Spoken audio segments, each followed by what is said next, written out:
मंदिर को ताले में बंद किया गया। 86 तक ये स्थिति बनी रही। रामलला की जन्मभूमि में ही भगवान रामलला को कैद करके रखने का कुत्सित प्रयास हुआ। कौन वे लोग थे जो आस्था को इस कदर कैद करने का काम कर रहे थे? परंतु हम सब इस बारे में जानते हैं, आस्था तब भी झुकी नहीं, न थकी और न रुकी। भारत की आस्था, सनातन आस्था बिना रुके, बिना झुके, बिना डिगे निरंतर अपने संघर्ष के पथ पर आगे बढ़ती गई।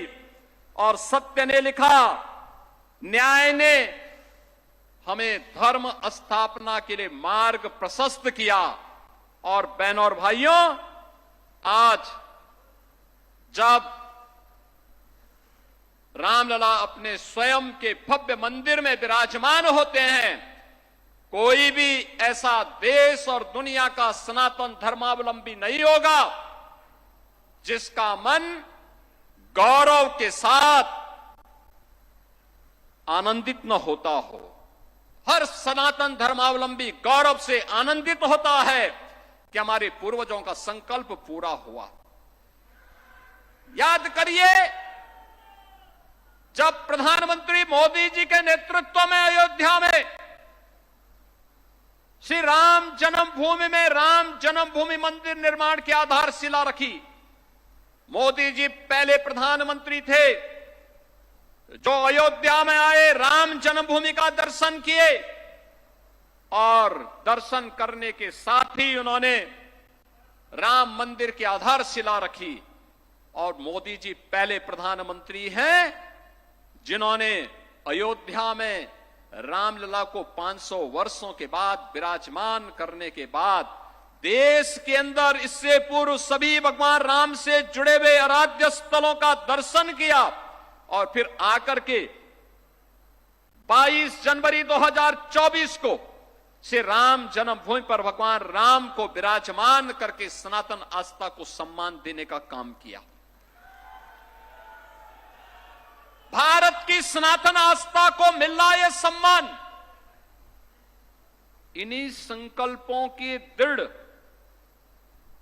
अभियान का हिस्सा है।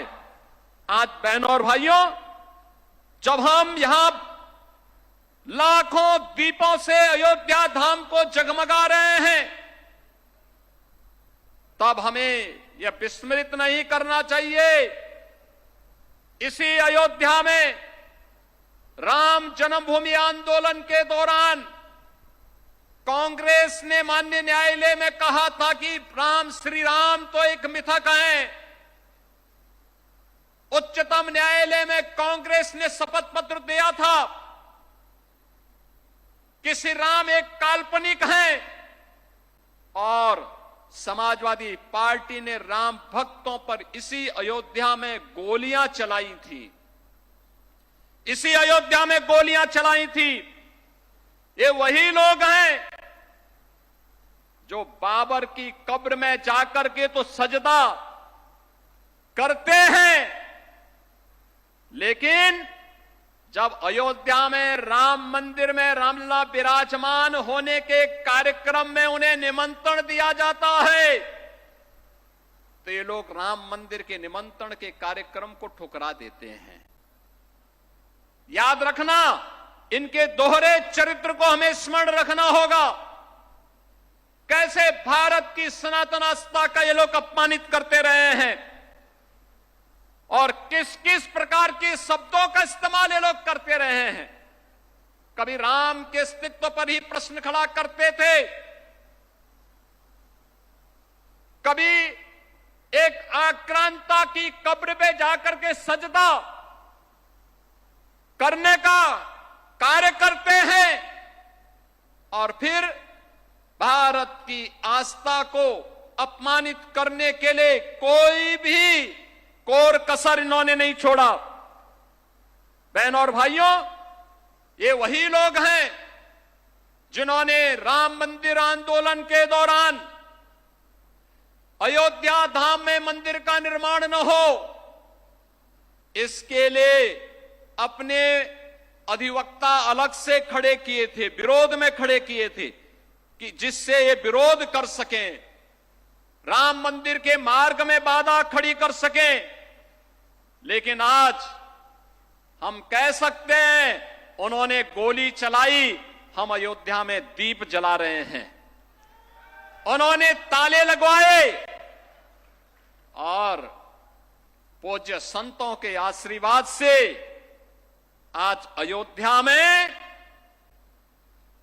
राम भक्तों के संकल्पों का एक प्रतिफल है। अयोध्या में भगवान राम का भव्य मंदिर का निर्माण हो गया है। इन्होंने अयोध्या की पहचान को मिटाया था, अयोध्या को फैजाबाद बनाया था। हम लोगों ने अयोध्या की पहचान को अयोध्या के साथ जोड़ करके इसको फिर से अयोध्या धाम बनाने के कार्य के साथ हम आपके साथ जुड़े हैं। यह दीप इस बात की गवाही दे रहा है कि आस्था को कोई राजनीति कैद नहीं कर सकती। ये वही लोग हैं जो अंग्रेजों के फूट डालो राज करो की नीति पर को अपना करके आज भी जातीय विद्वेष पैदा करने का काम कर रहे हैं, जाति जाति के बीच में लड़ाने का काम कर रहे हैं।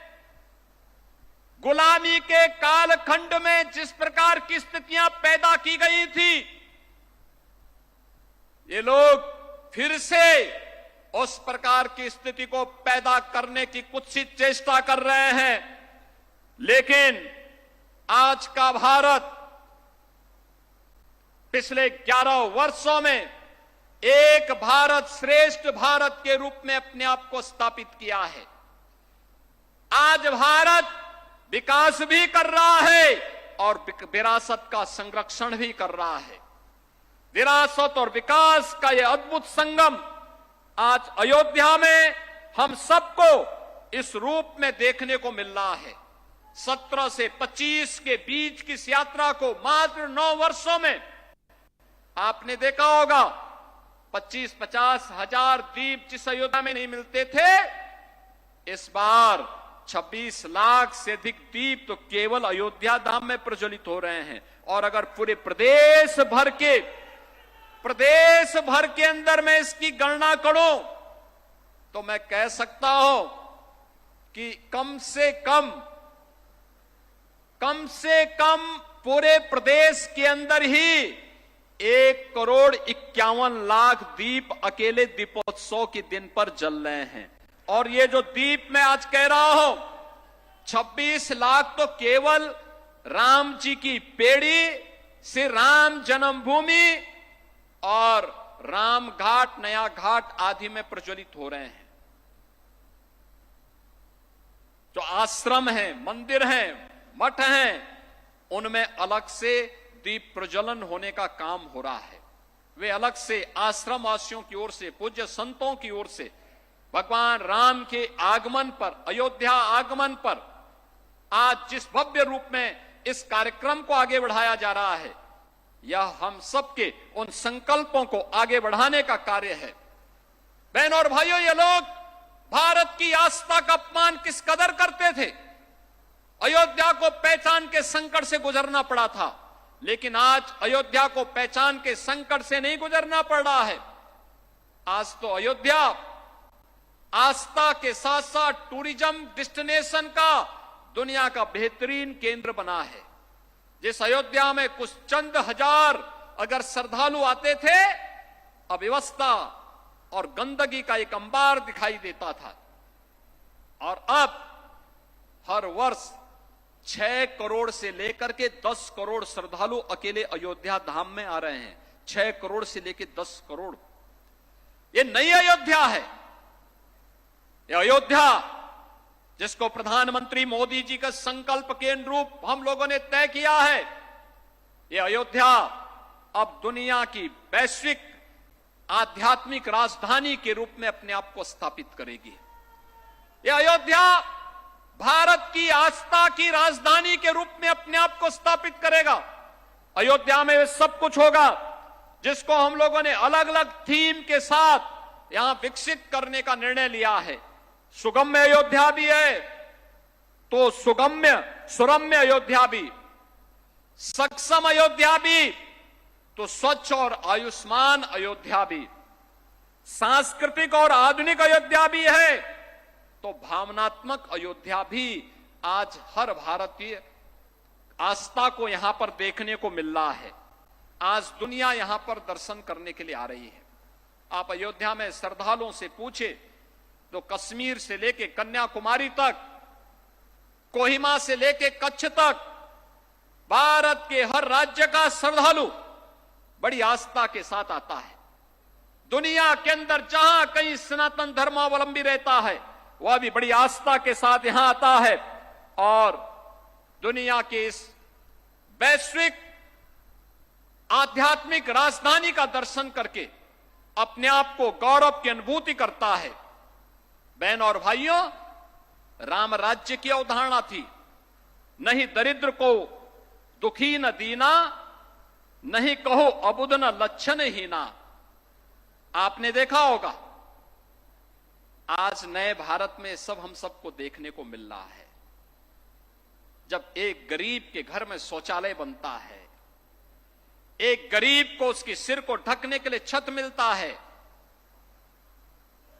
एक माता को जब उसके घर में रसोई जलाने के लिए उज्ज्वला योजना का कनेक्शन मिलता है, एक गरीब को 5 लाख रुपए की स्वास्थ्य बीमा का निःशुल्क बीमा का कवर प्राप्त होता है, जब 80 करोड़ लोगों को कोरोना कालखंड से लेकर के लगातार 80 कोटि लोगों को निःशुल्क राशन की सुविधा का लाभ प्राप्त होता है, जब नौजवानों के लिए रोजगार की सुविधा उपलब्ध होती है, अन्नदाता किसानों के लिए तमाम प्रकार की सुविधाएं, उसके खेत में सिंचाई की सुविधा हो, उसको तकनीकी जानकारी हो, अच्छी क्वालिटी के बीज हो या उसको बीज के बाद फसल को बाजार तक पहुंचाने की गारंटी हो, जब ये प्राप्त होती है, जब स्वदेशी का आह्वान करके प्रधानमंत्री मोदी जी हर भारतवासी को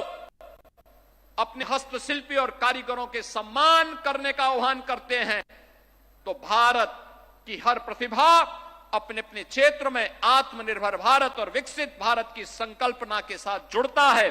और आज यही कारण है कि हर क्षेत्र में राम राज्य की इस अवधारणा को कि नहीं दरिद्र को दुखी न दीना, नहीं कहो अबुद न लक्षण हीना, यह हम सबको नए भारत में और नए भारत के नए उत्तर प्रदेश में भी देखने को मिलता है, जहां पर दैहिक दैविक भौतिक तापा राम राज नहीं काहू व्यापा। यह आज हम सबको देखने को मिल रहा है। बहनों और भाइयों, आज वही उत्तर प्रदेश है जिस उत्तर प्रदेश में भगवान राम के राम राज्य में तीनों प्रकार के दुखों के लिए कोई स्थान नहीं। वो तीनों प्रकार का दुख उसके पास दैवीय आपदा से निपटने के लिए भी प्रभु की कृपा है, उसके पास भौतिक तापों से निपटने के लिए भी किसी प्रकार की कोई आपराधिक घटना न हो, कोई किसी प्रकार की उग्रवादी घटना के शिकार न होने पाए, किसी प्रकार की अराजकता का शिकार न होने पाए, इसके लिए भी प्रभु की कृपा, और साथ साथ किसी प्रकार की बीमारी को भी समाधान करने के लिए नए भारत में आयुष्मान भारत की सुविधा, बीमारी के उपचार के लिए, आध्यात्मिक दुख के निदान के लिए। और उत्तर प्रदेश में आपने देखा होगा सुरक्षा का एक मॉडल, हर व्यक्ति उत्साह और उमंग के साथ त्योहारों के साथ जुड़ा हुआ है। क्या 2017 के पहले इस प्रकार का उत्साह और उमंग होता था क्या? पर्व और त्योहार आते थे, लोगों के मन में एक आशंका आती थी, वह आशंका होती थी पता नहीं कहां दंगे हो जाएं, कहां पर हमारे दुर्गा मूर्ति के पंडालों में, लक्ष्मी मूर्ति के पंडालों में आगजनी की घटना हो जाए, कहां रामलीला में उपद्रव कर दिया जाए, कहां पर गुंडों की फौज आकर के पूरे वातावरण को प्रदूषित कर ले। ये लगातार इस प्रकार के वातावरण को खराब करने का कुत्सित चेष्टा होती थी, लगातार इस प्रकार का दुष्प्रचार होता था। लेकिन बहनों और भाइयों, आपने देखा होगा 2017 के बाद हम लोगों ने प्रभु श्री राम को अपना आदर्श माना, हम लोगों ने उनके इस आदर्श को अपने जीवन का मंत्र माना, जिन्होंने दंडकारण्य में प्रवेश करते ही ऋषि मुनियों के उस समय के जो स्थितियां थी, जो राक्षस आतंक पैदा किए हुए थे, जिन्होंने अराजकता पैदा की हुई थी, जिन्होंने पूरे दंडकारण्य के आश्रमों में, जहां भारत के शोध का, भारत के विज्ञान और ज्ञान और विज्ञान और अध्यात्म का एक बेहतरीन केंद्र था, जिन राक्षसों ने उस पूरे क्षेत्र को एक वीरान क्षेत्र और शमशान बनाने का काम किया था, उन सब के लिए भगवान राम का जो संकल्प था, वह संकल्प आज भी हम सबके जीवन का मंत्र है। भगवान राम ने उस समय राक्षस विहीन करने का, आतंक विहीन करने का जो संकल्प उस समय दंडकारण्य के लिए और पूरे आर्यावर्त के लिए किया था, वही आज हम सबके जीवन का ध्येय वाक्य बन गया है, हमारे जीवन का मंत्र बन गया है। और हम लोगों ने भी प्रदेश के अंदर बिना भेदभाव के योजनाओं का लाभ सबको, सुरक्षा सबको, सम्मान सबको, लेकिन किसी ने भी पर्व और त्योहार के दौरान राह चलती हुई बेटी को, किसी व्यापारी को, किसी नागरिक को छेड़ने का प्रयास किया तो जीरो टॉलरेंस की नीति के तहत सरकार मजबूती के साथ, सख्ती के साथ ऐसे तत्वों से निपटने का काम करेगी। और यही संकल्प आज भी हम सब अपने जीवन में लेकर के कार्य कर रहे हैं। आज आप 8 वर्ष के बाद देख रहे होंगे, उत्तर प्रदेश गुंडा राज और माफिया राज से मुक्त है, उत्तर प्रदेश दंगा मुक्त है। एनसीआरबी के आंकड़ों में उत्तर प्रदेश देश के अंदर न्यूनतम अपराध वाले राज्यों में है। ये उत्तर प्रदेश जिसके सामने पहचान का संकट था, आज उस उत्तर प्रदेश को देश के सामने अपनी पहचान के संकट से मोहताज नहीं होना पड़ता है। आज कानून का राज है, आज अपराधी भयभीत हैं, आज एक गरीब का सम्मान है, आज किसान खुशहाल है, आज बहनें और माताएं सुरक्षित हैं, युवाओं के लिए अवसर है, हर गांव में बिजली है और हर हृदय में एक नया उत्साह और उमंग भी है। यह आधुनिक राम राज्य है, जहां विकास भी है और सनातन आस्था का सम्मान भी है। जहां कभी गोलियां चली थी, आज वहां दीप प्रज्वलित हो रहे हैं। बहनों और भाइयों, यही बताने की आवश्यकता है, यही अयोध्या है। जहां गोलियां चली थी, आज वहां पर हम दीप जला रहे हैं। जहां कभी अंधकार था, वहां पर आज प्रकाश ही प्रकाश नजर आ रहा है। अयोध्या के जब ये लाखों दीप प्रज्वलित होंगे, पूरी दुनिया का हर सनातन धर्मावलंबी बड़े गर्व के साथ, बड़ी गरिमा के साथ अपनी आस्था को आनंदित करते हुए देख रहा होगा। मुझे याद है जब 22 जनवरी 2024 को प्रधानमंत्री मोदी कर कमलों से श्री राम जन्मभूमि पर भगवान राम विराजमान हुए थे। बहनों और भाइयों, अगले दिन प्रातः काल मुझे अयोध्या धाम आने का अवसर प्राप्त हुआ था और मैं देख रहा था, जो भी देश और दुनिया का श्रद्धालु अयोध्या में रुका था, और जब राम जन्मभूमि में दर्शन कर रहा था, कोई राम जन्मभूमि के खंभों को पकड़ करके आंसू बहा रहा था, कोई जमीन पे लोट करके आंसू बहा रहा था। हम लोग पूछते थे सब क्यों? वो कहता था विश्वास नहीं होता है कि ये भी हो जाएगा। और ये यानी जो लोगों का सपना था वह सपना हकीकत बना है और उस सपने को आज हकीकत में बदलते हुए इस नई अयोध्या में आप देख सकते हैं। जिस अयोध्या में सफाई नहीं होती थी, जिस अयोध्या में सड़कें नहीं थी, जिस अयोध्या में कोई सुविधा नहीं थी, जिस अयोध्या में राम जी की पेड़ी का जल वहीं पे सड़ता था, जिस अयोध्या में को लोगों ने उपेक्षित करके अंधकार में जीने के लिए वीरान करके छोड़ा हुआ था, आज वही अयोध्या जगमगा रही है, अपनी पहचान के लिए दुनिया को अपनी ओर आकर्षित कर रही है और इस अयोध्या पर हर अयोध्यावासी को, हर भारतवासी को गौरव की अनुभूति होती है।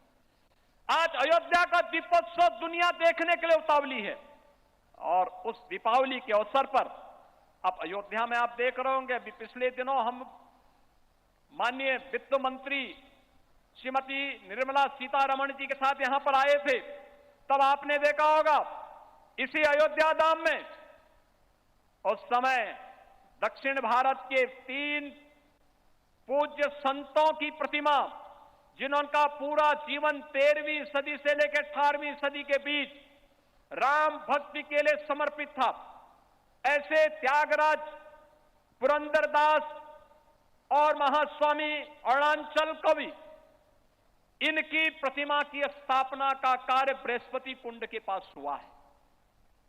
इससे पहले आपने देखा होगा यहां पे रामघाट चौराहे पे भगवान राम की सर्वाधिक भजन गाने वाली लता मंगेशकर जी की स्मारक इसी रामघाट चौराहे पर भव्य प्रतिमा, भव्य स्मारक बनकर के बना हुआ है। आज लोगों का सेल्फी पॉइंट बना हुआ है। श्री राम जन्मभूमि के 4 द्वार पूज्य संतों के नाम पर जगतगुरु शंकराचार्य द्वार, जगतगुरु रामानुजाचार्य द्वार, जगतगुरु रामानंदाचार्य द्वार और जगतगुरु निम्बारकाचार्य द्वार, ये 4 द्वार भी बन चुके हैं। आज इस अयोध्या में निषाद राज की स्मृति भी आ गई है। माता अहिल्या की भी स्मृति हम सबके सामने है। आज अयोध्या में माता सबरी की भी स्मृति हम सबके साथ जुड़ रही है। आज हम सबको स्मरण दिला रहा है जटायु, रामायण काल का पहला बलिदानी, राम सेतु के निर्माण के लिए गिलहरी का योगदान था। गिलहरी की भी प्रतिमा आज राम जन्मभूमि परिसर में हम सबको देखने को मिल रही है। अयोध्या का अंतर्राष्ट्रीय हवाई अड्डा त्रिकालदर्शी ऋषि महर्षि वाल्मीकि के नाम पर, श्री राम जन्मभूमि पर महर्षि वाल्मीकि जी की प्रीति का भी मंदिर बन गया है। संत तुलसीदास जी का मंदिर बन गया है। महर्षि विश्वामित्र जी का भी मंदिर बन गया है। यानी वह सब कुछ आज अयोध्या में हम सबके सामने है, जिसके लिए अयोध्या इन सभी कार्यों के लिए आज हम सबको इस पहचान के लिए जार दिखा रही थी और जिसके लिए हम सब जिस पहचान के लिए कभी मोहताज थे, आज दुनियावी सब पहचान अयोध्या धाम में देख रही है। और बहनों और भाइयों, इसीलिए पहचान बनी रहे। अयोध्या धाम इसी प्रकार से देश और दुनिया का मार्गदर्शन करता रहे। अयोध्या के पूज्य संतों के मार्गदर्शन में अयोध्या के नागरिकों की और उत्तर प्रदेश के नागरिकों की महती जिम्मेदारी बनती है कि उत्तर प्रदेश के अंदर आज जो माहौल हम लोगों ने डबल इंजन की सरकार ने प्रधानमंत्री मोदी जी के नेतृत्व में प्रदान किया है, सुरक्षा का, सुशासन का, विरासत और विकास का, यह अनवरत रूप से आगे बढ़ता रहे। इस विश्वास के साथ दीपोत्सव 2025 के इस आयोजन में जब आज प्रभु श्री राम 14 वर्ष के वनवास के उपरांत अयोध्या धाम पधारे हैं और अयोध्या धाम में उनका स्वागत किस रूप में होना चाहिए। आपने देखा होगा भगवान राम इस बार भी पुष्पक विमान से यहां पर उतरे थे और पुष्पक विमान से फिर हम लोग उनके रथ को खींच करके लेकर के आए, उन्हें यहां पर सिंहासन पर विराजमान किया। उनका तिलक पूज्य संतों के मार्गदर्शन और उनके सानिध्य में यहां पे संपन्न हुआ और अब भगवान राम के विराजमान होने के बाद दीपोत्सव का एक कार्यक्रम कुछ ही देर में प्रारंभ होगा। हम लोग पहले राम जन्मभूमि में दीप प्रज्वलित करेंगे। राम जन्मभूमि के बाद सरयू मैया की आरती के उपरांत दीपोत्सव का भव्य आयोजन होगा। मेरा पूज्य संतों से अनुरोध जरूर होगा कि दीपोत्सव के कार्यक्रम के बाद उनके आश्रम और उनके मंदिर और मठ में भी हर जगह दीप प्रज्वलित होता हुआ दिखाई देना चाहिए, क्योंकि यह दीप हम सबके संकल्प का प्रतीक है। एक नव्य और दिव्य अयोध्या का प्रतीक है। मर्यादा पुरुषोत्तम भगवान श्री राम की मर्यादा भी है और दीप की दया भी है।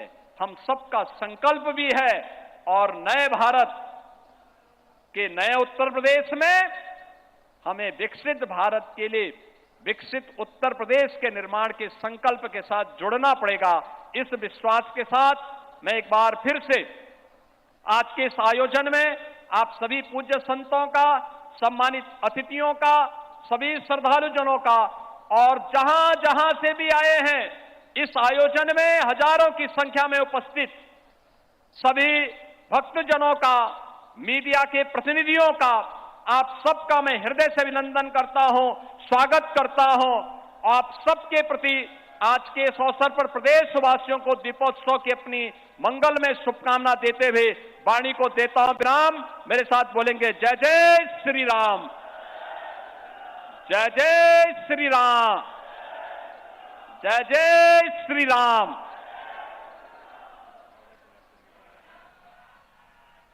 बहुत बहुत धन्यवाद माननीय मुख्यमंत्री महोदय। आपके ओजस्वी वक्तव्य से हम सब लाभान्वित हुए हैं। आपका आशीर्वचन हम सबको मिला है। संत जन हमारे बीच विराजमान हैं।